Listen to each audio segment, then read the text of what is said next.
রাস্তাঘাটে বেরোলে অবধারিতভাবে একটি প্রশ্ন আমাদের সামনে আসে যে বিজেপি কি সত্যিই জিততে চায়?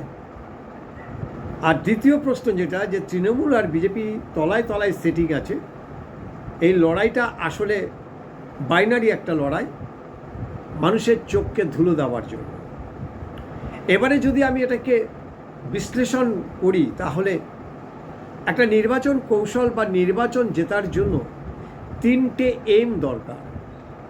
তিনটে এম কি কি?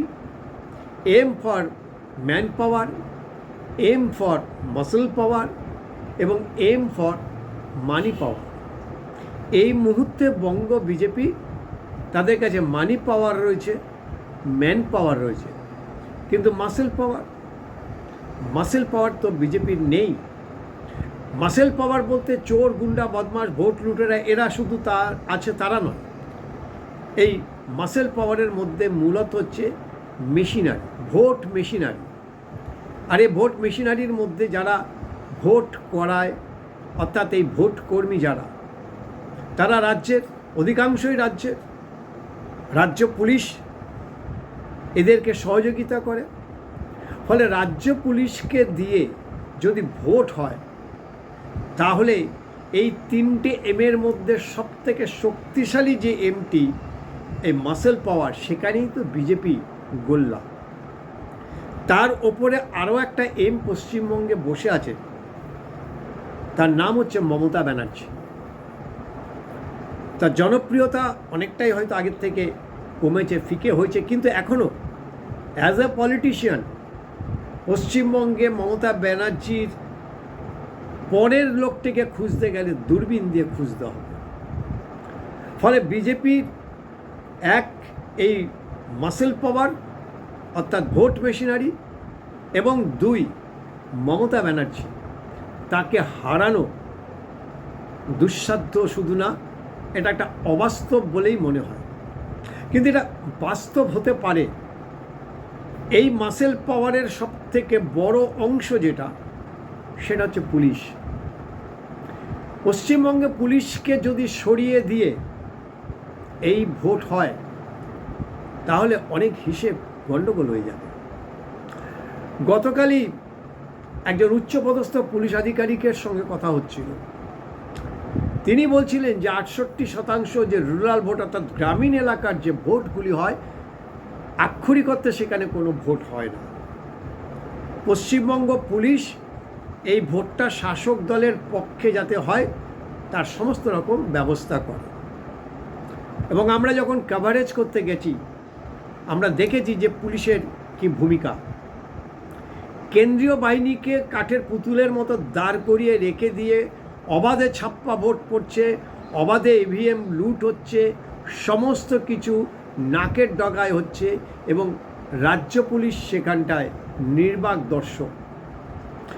স্বাভাবিকভাবেই বিজেপির পেছনে যতই জনসমর্থন থাক না কেন, এই ভোট মেশিনারি এবং পুলিশ যতক্ষণ পর্যন্ত রাজ্য সরকারের হাতে থাকবে, ততক্ষণ তৃণমূলকে হারানো সত্যি সত্যি দুঃসাধ্য কাজ।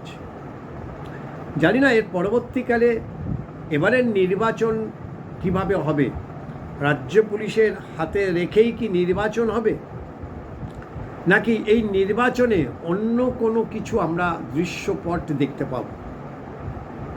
এমন হতে পারে যে রাজ্য পুলিশের হাত থেকে আইন শৃঙ্খলার দায়িত্ব কেন্দ্র সরকারের হাতে চলে যেতে পারে, বা এমন হতে পারে, যেটা আশঙ্কা প্রকাশ করছেন সাবেক মুখ্যমন্ত্রী, যে পশ্চিমবঙ্গে হয়তো রাষ্ট্রপতির শাসনে ভোট হতে পারে। এসআইআর নিয়ে যে 60 লক্ষ বিবেচনাধীন রয়েছে, তাদের নাম না ওঠা পর্যন্ত যদি ভোট ডিক্লেয়ার না হয়, তাহলে ভোট হতে হতে মে মাসের 7 তারিখ পেরিয়ে যাবে। এই বর্ধিত সময়টা রাষ্ট্রপতির আন্ডারে চলে যাবে সংবিধান অনুযায়ী, আর তখন কিন্তু রাজ্য পুলিশের হাতে আর কোনো ক্ষমতা থাকবে না। দৃশ্যপটটা খুব র্যাপিডলি চেঞ্জ হয়ে যাবে, যেটা আশঙ্কা প্রকাশ করা হচ্ছে এটা। কিন্তু যদি কোনোটাই না হয়, এই রাজ্য পুলিশের হাতে রেখে আর এই রাজ্যের মেশিনারি অক্ষত রেখে যদি এই 2026-এ বিধানসভা নির্বাচন হয়, তাহলে হয়তো আমরা আবার সে 2021-এ পুনরাবৃত্তি দেখতে পাব। কারণ এই মুহূর্তে তৃণমূল কংগ্রেসের বুতোয়ারি যে সংগঠন এতটাই শক্তিশালী, সেখানটায় অন্যান্য বিরোধী দলের যে সাংগঠনিক যে বুথ লেভেলে যারা কাজ করছেন তাদেরকে ধারে কাছে ঘেঁষতে দেবে না।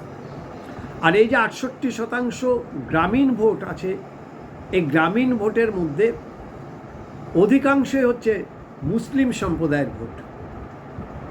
সরাসরি 74টি আসন মুসলিমদের জন্য সংরক্ষিত এবং তার সঙ্গে আরও 46 অর্থাৎ প্রায় 120টি আসন মুসলিম অধ্যুষিত অঞ্চলে ভোট হবে। সেই জায়গাগুলিতে বিজেপি তাদের সাথে পাল্লা দিতে পারবে। যদি না পারে তাহলে 174টা বাকি যে বিধানসভা আসন আছে, সেই 174টা আসনের মধ্যে সংখ্যাগরিষ্ঠ আসন পেতে হবে বিজেপিকে। এটা অসম্ভব না হলেও দুঃসাধ্য ব্যাপার।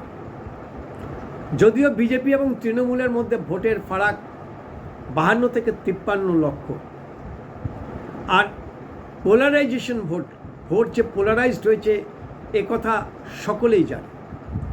হিন্দুদের ভোট যদি একটা হয়ে যায়, কারণ শত হলেও হিন্দুদের ভোট 70%, এই 70%-এর ভোটের যদি 75% অর্থাৎ 50% ভোট বিজেপির ঘরে ঢুকে যায়, তাহলে একটা ম্যাসিভ ল্যান্ডস্লাইড যাকে বলা ধস দেখা যাবে। ফলে বিধানসভা নির্বাচন 2026-এ যে বিধানসভা নির্বাচন অনেক ইফ বাটের উপরে নির্ভর করছে।